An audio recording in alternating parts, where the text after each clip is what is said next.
When the woman took off her mask, she felt a sharp pain and had to call her assistant over to help. But to everyone's surprise, she was hiding a shriveled, wrinkled old face. She was none other than the ancient Grand Witch, who had lived for over 1,000 years. She had almost no hair left, just a few white strands on her body. The boy hiding under the table was utterly shocked. It was the first time he had ever seen a witch from the legends. Soon, the boy made another horrifying discovery. All the young witches in the audience had no toes, though their skin wasn't exactly rough. It was covered in calluses. They had no hair on their heads, and their skin was filled with boils. It turned out this was the witches' annual gathering. The Grand Witch declared that last year, the witches hadn't captured enough children. This year, their goal had to be greater. They must catch children from all over the world, or else they had no reason to exist. The obedient witches quickly wrote this down, but some whispered that it was impossible. Unfortunately, the Grand Witch heard them. The nearby witches hurried to move away, knowing that anyone who angered her faced a terrible fate. As the boy watched in horror, the Grand Witch suddenly unleashed a bolt of lightning and destroyed one of the witches instantly.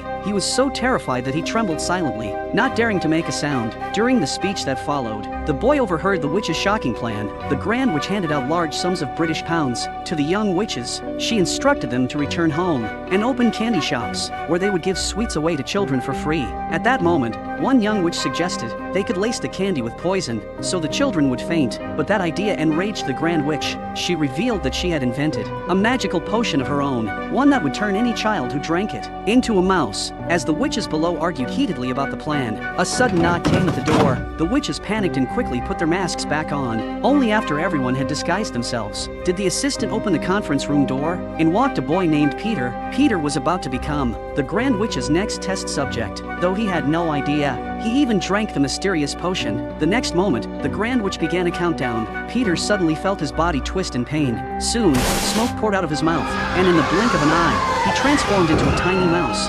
Frightened out of his wits, Peter scurried away, while the witches erupted in cheers. But then the Grand Witch suddenly froze. She smelled the scent of a human child lingering in the meeting room.